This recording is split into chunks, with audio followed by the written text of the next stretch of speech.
오늘은 빛이 있으라 십자가로 시작된 새 창조라는 제목으로 말씀을 나누고자 합니다. 자, 우리는 지난날 종려주일과 부활주일을 지켰습니다. 자, 예수님이 예루살렘에 입성하시고 십자가에 달려 죽으시고 사망을 이기시고 3일 만에 부활하신 사건은 분명히 엄청난 사건입니다. 그리고 이것은 오늘 우리를 있게 하신 하나님의 크신 사랑이었던 것이죠. 기독교의 신앙의 중심이 되었고 복음의 핵심이 되었습니다. 지금 우리는 얼마만큼 이 십자가와 부활을 가지고 하나님의 뜻을 따라 살고 있는지를 살펴볼 필요가 있는 것이죠. 그것이 당연하다라고 생각해서는 절대 안 되는 것입니다. 그것이 오히려 안전하다, 평안하다고 하는 우리의 안일함 가운데에 두게 되는 사단 마귀의 계략인 것이죠. 자, 예수님은 나를 위해 죽으셨어. 예수님은 부활하셨고 지금도 우리를 위해 일하고 계신다. 우리가 이런 생각을 가질 수 있는 것이죠. 물론 그것이 틀렸다는 말은 아닙니다. 오늘도 하나님은 여전히 하나님의 일을 행하시고 예수님을 통하여 우리를 그 진리 가운데로 인도하시고 계십니다. 그러나 우리의 일상을 보게 되면 여전히 십자가의 죽음과 부활과는 상관없는 아무런 무관한 것처럼 지내고 있다라고 하는 것이죠. 마치 우리는 주의 이름을 부르지만 하나님과의 관계가 단절된 것처럼 보인다는 것입니다. 십자가는요, 결코 십자가를 읽을 때는 우리가 과거의 사건으로 보는 것이지만 그것은 결코 과거의 사건이 아닌 것입니다. 오늘 지금도 우리 안에서 일어나는 것이고요. 하나님은 반드시 그 일을 행하신다는 것입니다.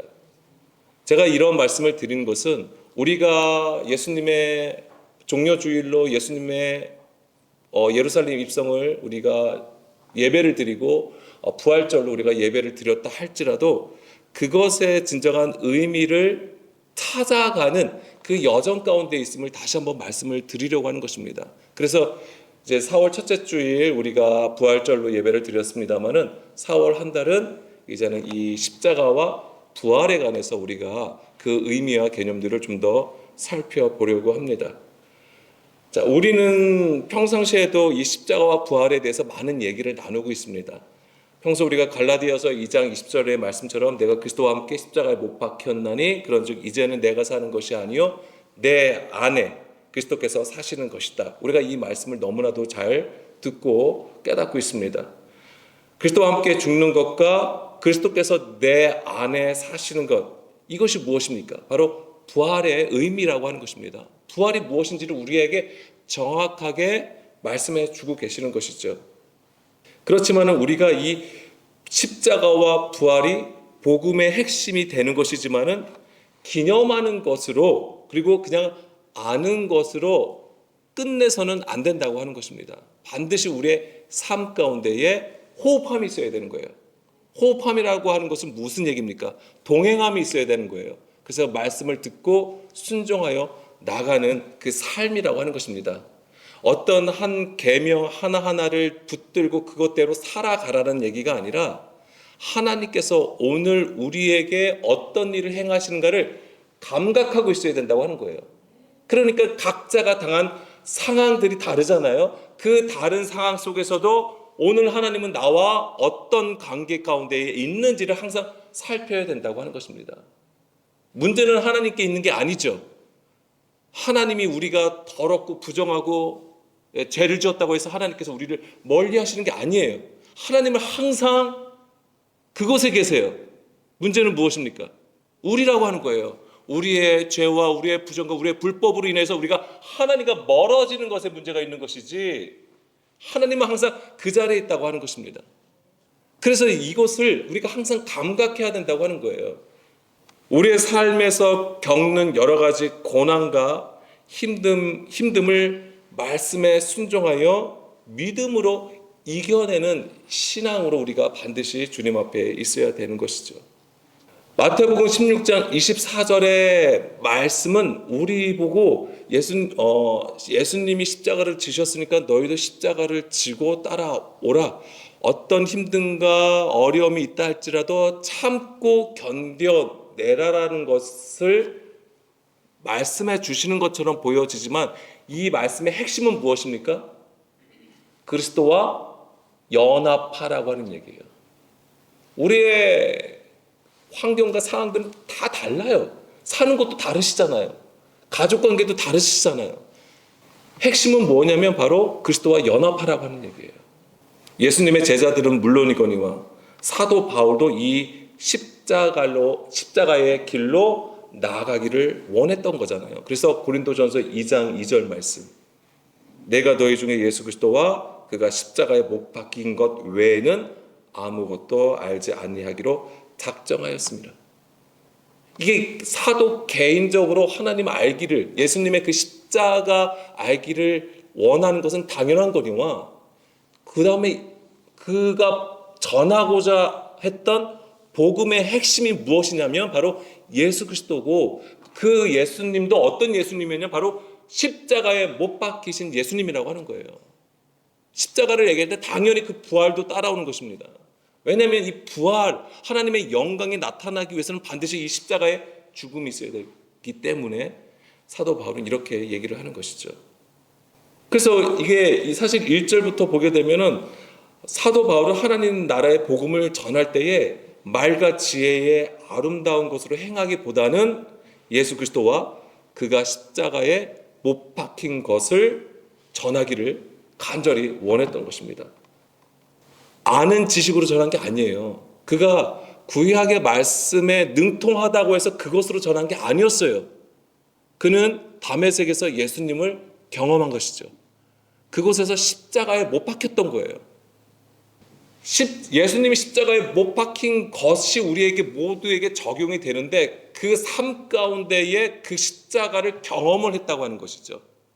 그리고 그 이후로 사도 바울은 살아감에서 모든 삶이 바로 예수 그리스도와 십자가를 증거하는 삶으로 살게 되는 것입니다. 그래서 십자가의 도의 초보를 넘어서 그 완전한 대로 나아갔던 것이죠. 자, 로마서 6장 3절에서 4절 말씀입니다.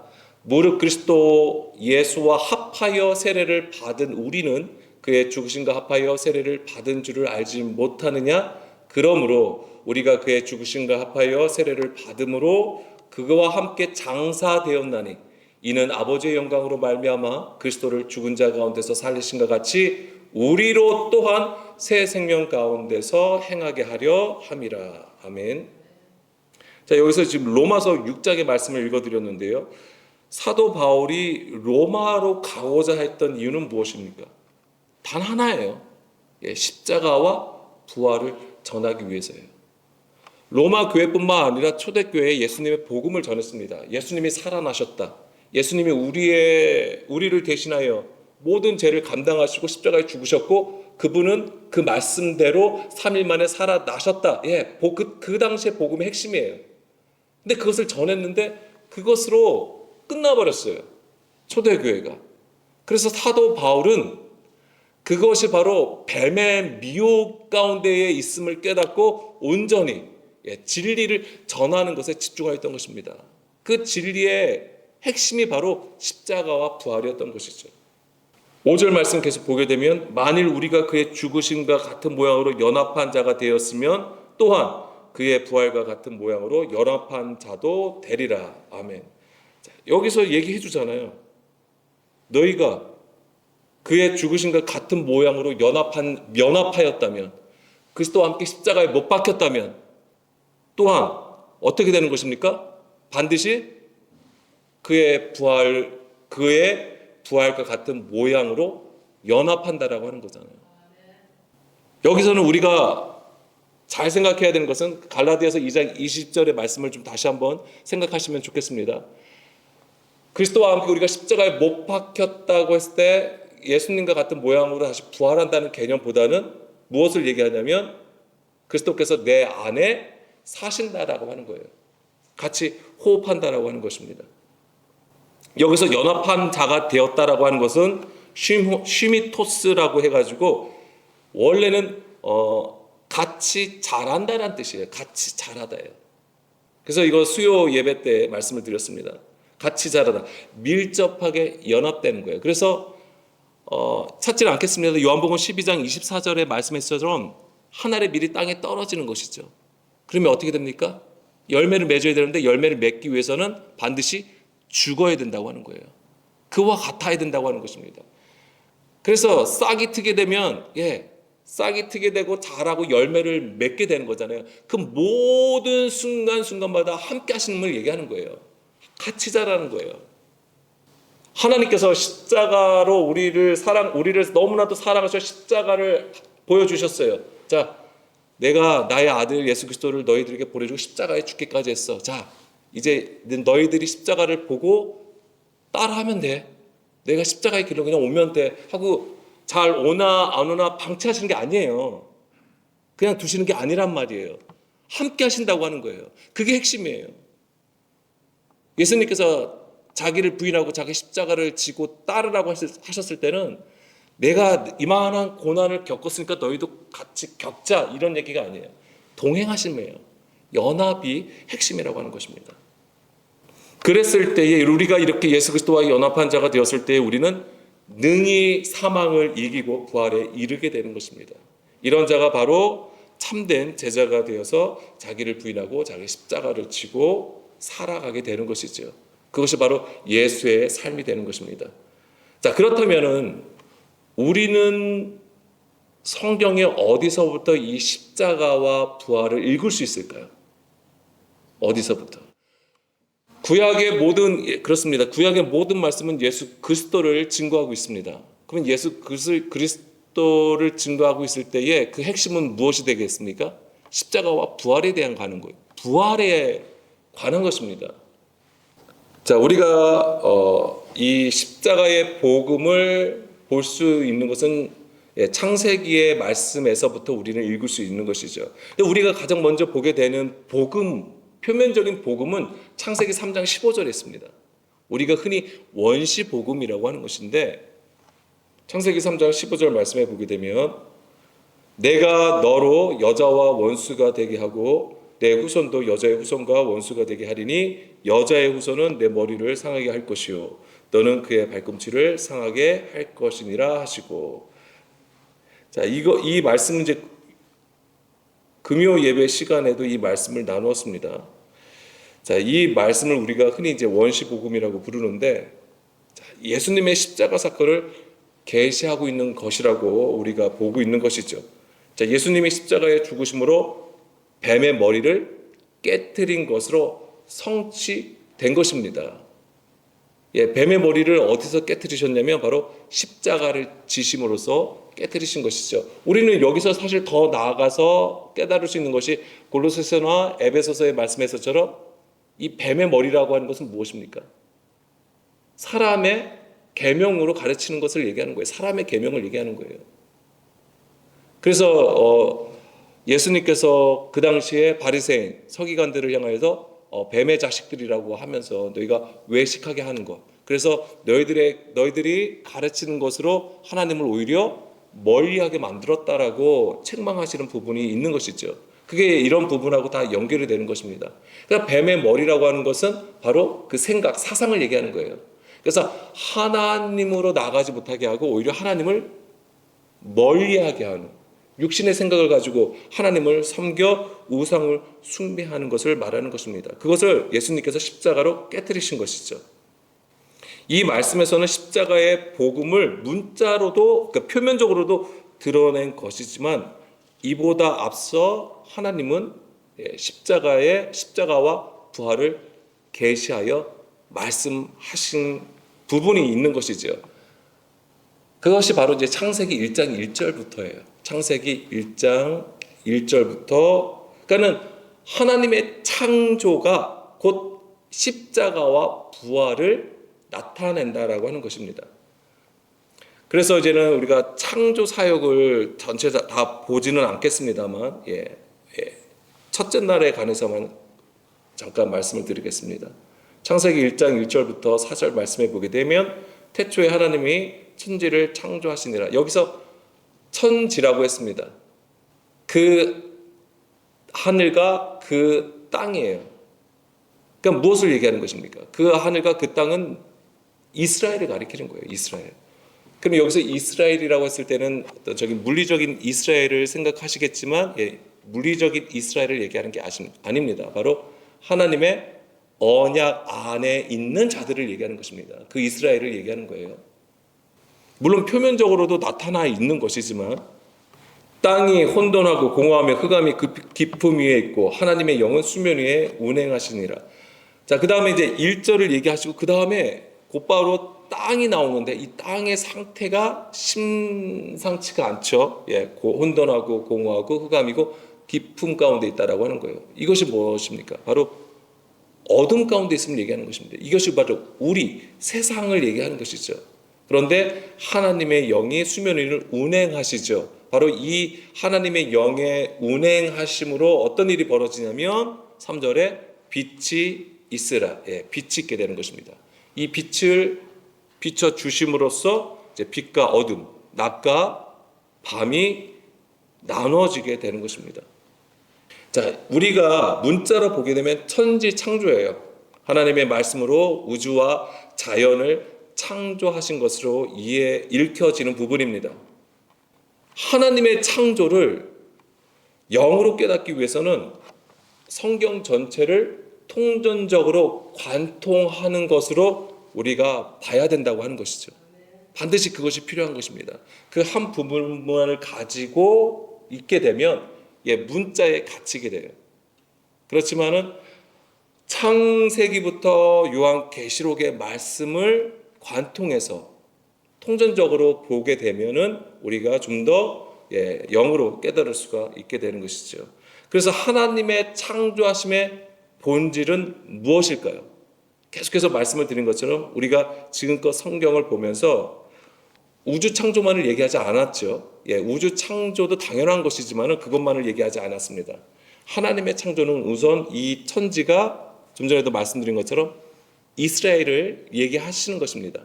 그래서 이스라엘 언약 안에 있는 하나님의 자기 백성들을 세우시는 것에 있고요.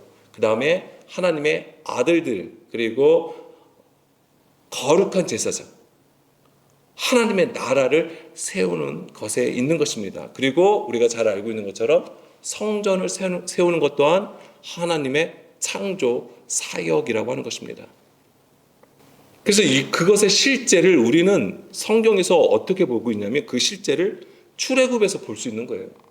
그래서 이 창조 사역을 누구에게 들려주시는 거예요?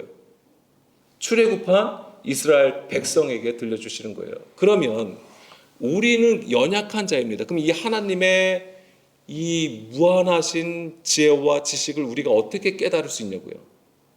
하나님의 그 온전한 말씀을 우리가 깨달을 수 있겠냐고요? 깨달을 수가 없어요.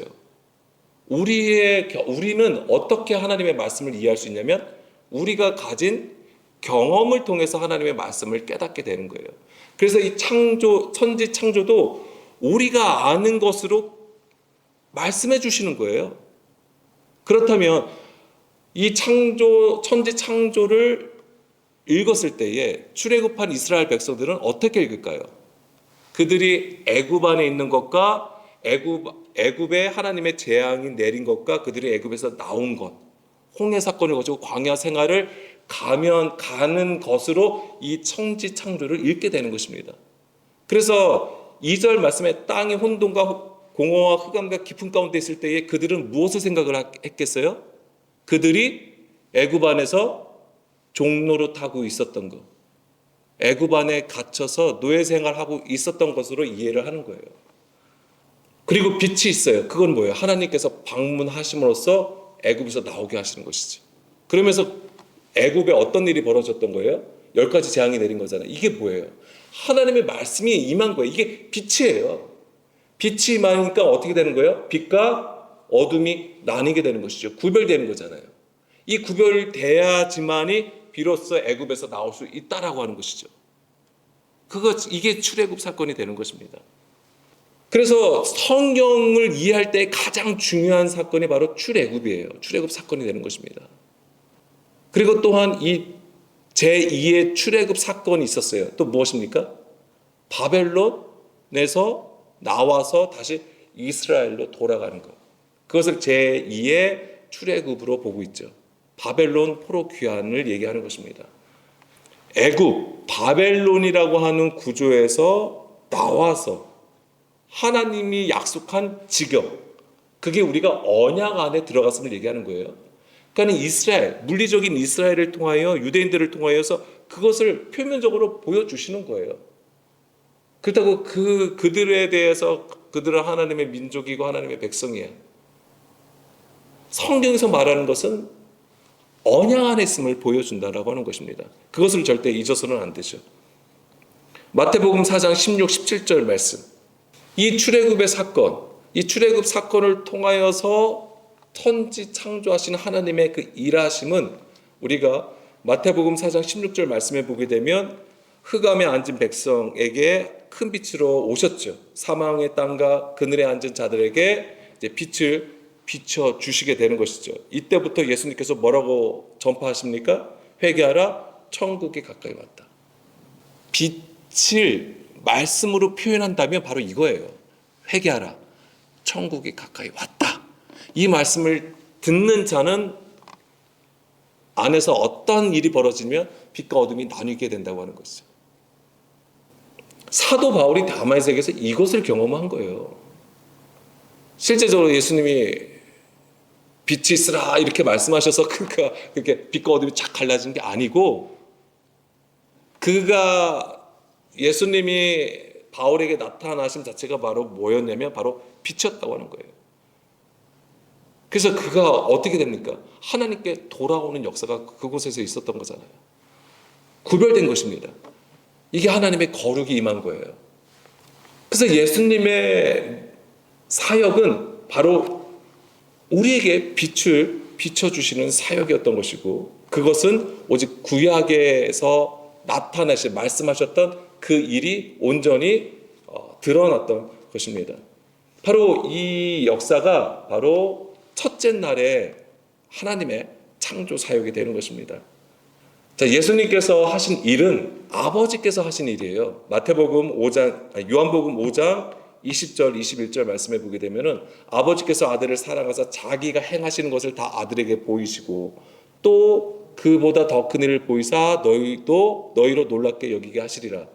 아버지께서 죽은 자들을 일으켜 살리신 같이 아들도 자기가 원하는 자들을 살리신다라고 하셨습니다. 그럼 여기서 보게 되면 아버지와 아들의 관계는 사랑하는 관계라고 하는 것이고, 여기서 그 관계는 뭐냐면 자기가 행하는 것을 누가 보는 것입니까? 누구에게 보이는 거예요? 아들에게 보인다고 하는 거예요. 그럼 그 아들이 하는 일은 아버지가 보여주신 그 일을 하는 거예요. 보인다고 하는 것은 깨닫고 아버지의 마음과 뜻을 안다라고 하는 것입니다. 그러면 그 아들이 행한 일, 즉 예수님의 사역은 곧 아버지의 사역이 되는 거예요. 그런데 그 아버지의 일이 그럼 무엇일까요? 21절에 죽은 자들을 일으켜 살리신다고 하는 것이 부활이에요, 부활. 그래서 아들도 바로 이 일을 하신 것입니다. 그런데 부활은 그냥 내가 하나님의 아들이고 그리스도이기 때문에 부활할 수 있는 게 아니에요. 반드시 십자가의 죽음을 통해서 이루어진다라고 하는 것이죠. 그래서 아버지와 아들이 한 일이 무엇인가라고 했을 때 바로 십자가와 부활이라고 하는 것이고, 그것이 바로 창세기 1장에 하나님께서 보여주신 창조 사역이라고 하는 거예요. 그게. 그래서 그거와 반드시 연결해서 볼 필요가 있는 것입니다. 예수님은 혼돈과 공허, 흑암과 기품인 그 땅에 빛으로 오셔서 빛과 어둠, 낮과 밤을 나누시게 되었는데요. 이 어둠이 무엇일까요? 어둠. 그러면 어둠은 무엇일까? 죄, 사망 또는 어리석음, 영적 무지함, 음부를 가리키는 것입니다. 육신의 생각으로 행하는 모든 것을 얘기하는 것이죠. 어둠에 빛을 비추어서 나눠지게 되는 거잖아요. 그게 뭐냐면 바로 십자가예요. 십자가의 능력이 나타남으로써 빛과 어둠이 나눠지게 되는 것입니다. 그래서 이 십자가는 죄 가운데 있는 자들, 어둠에 갇힌 자들을 그러니까 해방시켜 주는 것이죠. 그게 무엇입니까? 그게 바로 죄 사함이라고 하는 것입니다.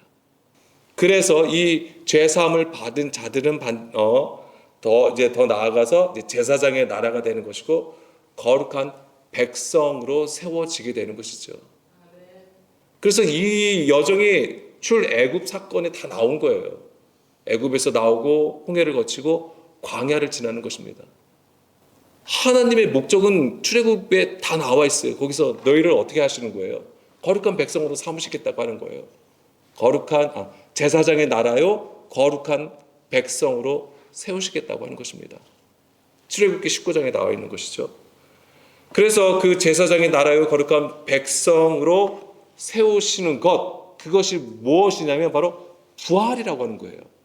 그래서 우리를 구별하여 주시는 그 죄사함이 있고 그 다음에 부활의 삶으로 이끌어 가시는 것이죠. 이것이 하나님의 일하심이에요. 그래서 우리를 하나님이 거하시는 성전으로 세우시는 것이고 그 다음에 그곳에 함께 거하심으로써 하나님의 그 영광을 나타내게 되는 것이죠. 이것이 바로 하나님의 일하심이 되는 것입니다. 갈라디아서 2장 20절 말씀에서처럼 예수님의 십자가에 연합한 자, 이것이 이제 예수님의 십자가에 연합하는 것이죠. 이러한 자는 예수님이 그 속에 거하심으로써 이제 부활의 삶을 살게 되는 것이지요. 그리고 그 밑에 내용이 굉장히 중요한데 그때 밑에 보게 되면 이제 내가 육체 가운데 사는 것은 나를 사랑하사 나를 위하여 자기 자신을 버리신 하나님의 아들을 믿는 믿음 안에서 사는 것이라고 했는데 아들의 그 믿음 안에서 사는 거예요. 아들의 그 믿음 안에서 사는 것입니다. 그럼 부활은 무엇일까요? 여기서 그리스도께서 내 안에 사시는 것이 부활이라고 말씀드렸잖아요. 그럼 그것의 실제는 무엇이냐면 그리스도의 그 믿음으로 사는 거예요. 나의 믿음이 아니에요. 나의 수고와 나의 열심으로 살아가는 게 아니에요. 그러니까 우리는 예수님의 십자가의 은혜를 입어서 이제는 우리는 이제 거룩한 자야. 우리는 구원받은 자야. 그래서 구원받은 자처럼 살아야 돼. 참된 신앙인으로서 크리스천으로 살아야 돼. 그래서 그 살아가기 위해서 또 뭔가를 열심히 하려고 한단 말이에요. 나의 열심으로 살아가는 게 아니에요. 여전히 그것은 내 안에 육신의 생각이 작동하는 거예요. 여전히 육신 가운데 있음을 얘기하는 것이죠. 그것이 바로 초대교회와 같은 모습이에요. 초대교회는 바로 그러했던 것이죠. 복음을 전했으나 여전히 초보에 머물렀던 것입니다. 그래서 육신에 속한 자라고 했고 어린아이의 일을 하고 있다라고 얘기했던 거예요. 그렇기 때문에 계속해서 로마 교회뿐만 아니라 초대교회마다 다시 그 복음을 전하였던 것이죠. 항상 우리가 십자가의 공로를 힘입었다고 할지라도 항상 사단 마귀는 계속해서 우리를 미혹을 한단 말이에요. 항상 그것을 우리가 경계할 수 있어야 되는 것이죠. 그래서 부활이라고 하는 것은 바로 그리스도의 그 믿음으로 사는 것을 얘기하는 것이고 그것은 곧 죽은 자를 살리신 그 아버지의 일하심, 그것이 바로 창조가 되는 것이고 이 창조는 곧 구속하심을 얘기하는 거예요. 그것이 곧 십자가와 부활을 얘기하는 것인데 그 십자가와 부활의 복음을 들음으로써 항상 깨어 있어야 됨을 얘기하는 것이죠. 그래서 연합한 자예요. 뭐예요? 계속 함께 있음을 얘기하는 거예요. 함께 자라남이 있어야 되는 것입니다. 거기에서 우리가 인내를 해야 되는 거예요.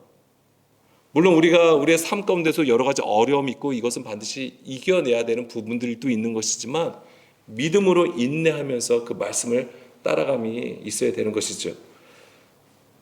그러한 상태가 바로 그리스도께서 우리 안에 사시는 것이 되고 생명을 가졌다라고 하는 것입니다.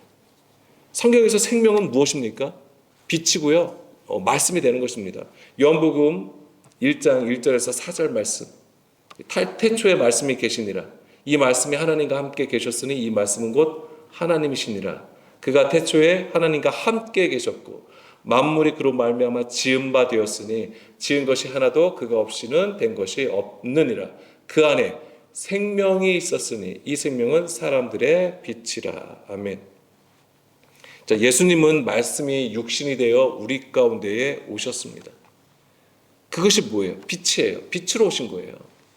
3절에 보게 되면 만물이 그로 말미암아 지은 바 되었다라고 했는데요. 자, 이것은 만물이라고 하는 것은 뭘 얘기하는 거냐면 그 말씀을 온전히 듣고 깨달아서 마음에 새긴 자들을 얘기하는 거예요. 그래서 하나님의 그러니까 그 나라가 된 자이고 제사장이 된 자들을 얘기하는 것입니다. 그것이 바로 만물로 지어짐을 얘기하는 거예요. 이게 하나님의 창조잖아요. 그리고 구속하심이에요. 이런 자가 되어질 때에 비로소 영과 진리로 예배할 수 있게 되는 것입니다. 우리가 아무리 말로 그냥 영과 예배로 영과 진리로 예배를 드린다 해도 어쩔 수 없이 우리는 육신으로 드릴 수밖에 없어요. 그럼에도 불구하고 내 육신을 쳐서 하나님 앞에 복종하는 것이죠. 그 순종을 주님께서 보시고 하나님은 그것을 계속 그 안에서 일하신다고 하는 거예요. 이게 한순간으로 이루어질 일이 아니라고 하는 것입니다. 치열하게 싸워야 되는 것이고 장기전이에요. 단기전이 아닙니다.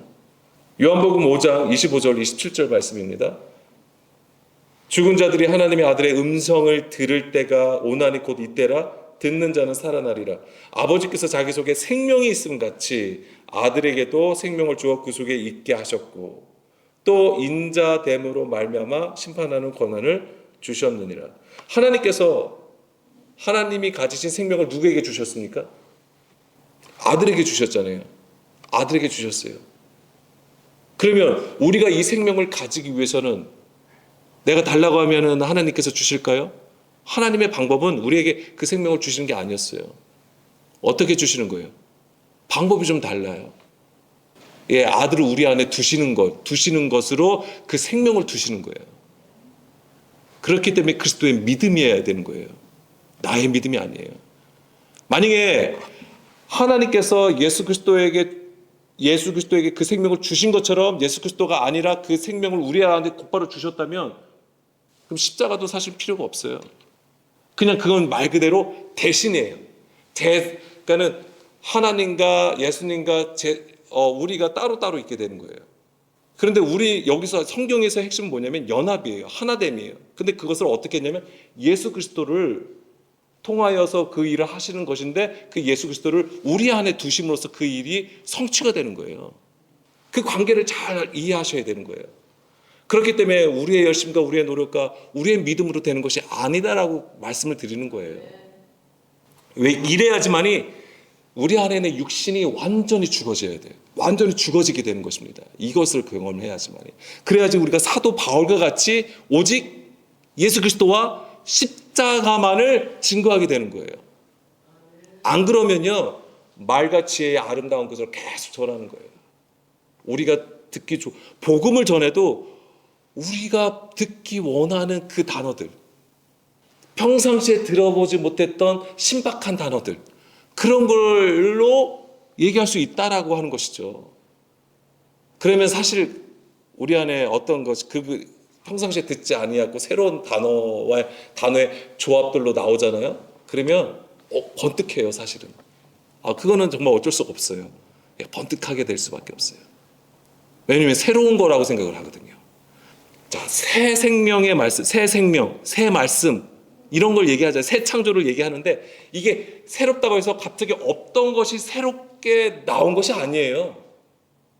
기존에 있었던 거예요. 근데 왜 그것이 새로운 것입니까? 덮여졌던 것이, 가려졌던 것이 어떻게 된 거예요? 나온 거예요. 덮개를 제거함으로써, 수건을 제거함으로써 드러난 것을 얘기하는 거예요. 그러니까 우리는 여전히 그런 것으로 신앙생활하고 있다라고 하는 것입니다. 그러니까 우리가 여전히 연약한 가운데 있는 것이죠. 십자가를 얘기하고 있어도. 자, 이 말씀에서 보듯이 하나님의 아들의 음성을 들으면 어떻게 되냐면 다시 살아나게 되는 것입니다. 듣는다라는 것이 곧 뭐냐면 외부에서 말씀하심으로써 우리가 듣는다라고 생각을 하시는 것이지만 아니에요. 물론 그렇게도 하시겠죠. 하나님은 모든 곳에 계신 하나님이시기 때문에. 아니면 다른 사람의 다른 사람을 통하여 그 말씀을 전해 주실 수도 있어요. 그런데 그것은 다 보여지는 거예요. 뭐냐면 핵심은 뭐냐면 내 안에 계신 그리스도께서 일하심이 있어야 되는 거예요. 그러니까 우리가 아무리 말씀을 들어도 깨닫지를 못하거나 감동이 없는 경우가 굉장히 많아요. 그런데 상황과 환경과 관계 속에서 그리스도께서 일을 하실 때에 우리가 비로소 그 말씀에 반응하게 되는 거예요. 그것이 그 생명이 비로소 그때 꿈틀꿈틀 거리는 거죠. 싹을 틔우고 자라게 하시는 거예요. 그 일을 시작을 하시는 거예요. 그것을 경험해야 된다고 하는 것입니다. 그것이 바로 다시 살아남이에요. 하나님 아버지는 그 아들에게 생명을 주어서 그 속에 있게 하셨는데 그게 바로 그 아들의 음성이에요. 흐레마. 그래서 그 아들의 음성이 무엇이냐면 빛이고 그것이 또한 무엇이냐면 피로 나타나는 거예요. 피. 예수님의 피로 나타나는 거예요. 그게 바로 십자가라고 하는 것이죠. 자, 성경은요. 육체의 피는 어디에 있다고 했습니까? 육체의 생명은 어디에 있다고 했어요? 피에 있다고 했어요. 그것이 말씀 찾지 않겠습니다. 참고하세요. 레위기 17장 11절 말씀에서도 그렇고 피가 곧 그 생명이다라고 신명기 12장 23절에도 기록하고 있습니다. 그러니까 그 아들의 음성이 생명이요 또한 그 피가 된다라고 하는 것입니다. 생각해 보셨습니까? 그 예수님의 음성이 예수님의 피가 된다라고 하는 것을 물리적으로는 가능하지가 않죠. 그렇지만 성경은요 그것을 우리에게 얘기하고 있다라고 하는 겁니다. 27절 말씀에 보게 되면 또 인자됨으로 말미암아 심판하는 권한을 주셨다라고 했습니다. 인자된다라고 하는 것은 바로 예수님의 고난과 십자가를 얘기하는 것이죠. 그러니까 인자는 무엇입니까? 바로 십자가에서 고난을 받고 3일 만에 다시 살아나신 그 아들을 얘기하는 것입니다. 그래서 그 심판한 인자됨으로 말미암아 심판하는 권한을 주셨다. 뭐예요? 십자가를 통해서 원수들을 심판하고 생명으로 나아간다라고 하는 얘기입니다. 자, 에스겔서 36장 24절 말씀 보게 되면 여기서도 이제 십자가와 부활의 얘기가 나오는데 내가 너희를 여러 나라 가운데 인도하여 내고 여러 민족 가운데서 모아내리고 고국 땅으로 돌아가서 보세요. 여기서도 이제는 그러니까 출애굽 사건이 굉장히 중요하다고 말씀드렸고 제2의 출애굽 사건이 바로 바벨론 포로 귀환의 때 그 시대를 지금 배경으로 하고 있는 것이죠. 다시 이스라엘로 돌아가게 하시는 것을 말씀하세요. 이것은 역사적으로도 나타난 것이죠. 그런데 이것에 대해서 25절, 27절 말씀을 보게 되면 그럼 그것을 왜 말씀하시고 왜 보여주셨냐라고 했을 때에 바로 이겁니다. 맑은 물을 너희에게 뿌려서 너희를 정결하게 하되 곧 너희 모든 더러운 곳에서와 모든 우상 숭배에게 너희를 정결하게 할 것이며 또 새 영을 너희 속에 두고 새 마음을 너희에게 주되 너희 육신에서 굳은 마음을 제거하고 부드러운 마음을 줄 것이며 또 내 영을 너희 속에 두어 너희로 내 율례를 행하게 하리니 너희가 내 규례를 지켜 행할지라. 아멘. 자, 바벨론에 있다고 하는 것은 이제 큰 환란을 얘기하는 것입니다. 여기서 나와서 다시 고국으로 돌아가는 것에 대해서 어떻게 얘기하고 있냐면 맑은 물을 뿌려서 정결하게 한다라고 되어 있어요. 이게 뭐냐면 이스라엘의 역사이지만 다시 고국 땅으로 들어간다. 이 얘기가 뭐예요? 언약 안에 두신다고 하는 얘기예요. 언약 안에 두신다. 너희들의 죄로 언약 밖에 있던 자였는데 다시 언약으로 회복시켜 주신다고 하는 얘기인데 무엇이 필요하냐면 맑은 물로 뿌려 주셔서 정결케 하심이 필요하다고 하는 거예요. 그 이 맑은 물이라는 게 무엇이냐라고 했을 때에 이게 바로 예수님의 피예요. 예수님의 피를 뿌려 주심으로써 정결케 하는 것입니다. 이게 타오르 마임이라고 되어 있어요. 타오르 마임. 이 말씀의 근거가 되는 것이 뭐냐면 민수기 19장 9절이에요. 민수기 19장 9절. 이에 정결한 자가 암송아지 죄를 거기에 거두어. 자, 이게 태운 거잖아요. 그 위에 보면 우슬초랑 백향목이랑 이걸 같이 넣어서 태워요. 이게 다 예수님의 죽음과 관련되어 있는 거예요. 그런데 거두어서 그 죄를 거두어서 어떻게 하는 것이죠? 진영 밖 정한 곳에 둘지니. 이 진영 밖 정한 곳이 어느 곳을 상징할까요? 문 밖을 얘기하는 거예요. 그러니까 이게 예루살렘으로 보게 되면은 어딜 얘기하냐면 감난산이에요.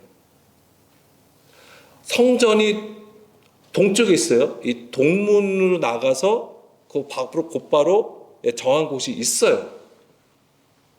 예수님이 죽으신 곳도 바로 이곳이에요. 예수님께서는 그 성 내에서 죽으신 게 아니에요. 성 밖에서 죽으시게 되어 있어요. 진영 밖 정한 곳에 둘지니 이곳은 이스라엘 자손 회중을 위하여 간직하였다가 부정을 씻는 물을 위해 간직할지니 그것은 속죄제니라. 예수님의 십자가를 얘기하는 것입니다. 그래서 여기서 맑은 물을 뿌려서 정결케 한다는 얘기는 바로 예수님의 피로 우리를 정결케 하신 거예요. 이게 바로 십자가를 얘기하는 거예요. 이것이 있어야지만이 다시 에스겔 36장 25절로 들어갈게요. 25절 맑은 물 너희에게 뿌려서 너희를 정결하게 하되 이것이 뭐예요? 곧 너희 모든 더러운 것에서와 모든 우상 숭배에서 너희를 정결하게 할 것이에요. 아멘. 너희 모든 더러움과 우상 숭배에서 정결케 하신다. 이것이 어디에서 이루어진 거예요? 예수님의 십자가로 이루어진 사건이에요. 그러면 이 십자가의 죽음을 함께 경험하게 되면 어떻게 되는 것입니까? 26절 새 영을 너희 속에 두신다고 하는 거잖아요. 새 마음을 너에게 주되 너희 육신에서 굳은 마음을 제거하고 부드러운 마음을 주고 굳은 마음을 제거하고 부드러운 마음을 준다는 얘기는 뭐예요?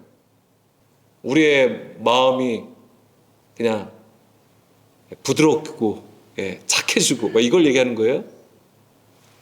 하나님의 말씀이 우리의 마음에 새겨짐을 얘기하는 거예요. 굳은 마음은요 하나님의 말씀을 새겨지지가 않아요.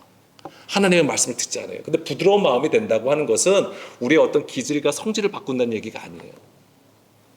물론 그것도 변화가 있겠죠. 그렇지만은 여기서 핵심은 하나님의 말씀을 우리의 마음에 새기신다라고 하는 것입니다. 그러면 27절 또 내 영을 너희 속에 두어 너희로 내 율례를 행하게 하리니 바로 이거예요. 하나님의 말씀을 비로소 듣고 지킨다라고 하는 거잖아요. 출애굽기 19장에서도 출애굽한 이스라엘 백성들에게 얘기해 주시잖아요. 너희들이 삼가 내 율법을 지켜 행하면 거룩한 백성, 제사장 나라로 삼으시겠다. 그 얘기를 해주신 거잖아요. 그게 하나님의 창조예요. 하나님의 구속이고, 근데 그것을 바로 이제 십자가의 보혈로 이제는 깨끗하게 하시게 되는 것이죠. 자, 요한 1서 5장 5절에서 8절 말씀. 예수께서 하나님의 아들이심을 믿는 자가 아니면 세상을 이기는 자가 누구냐?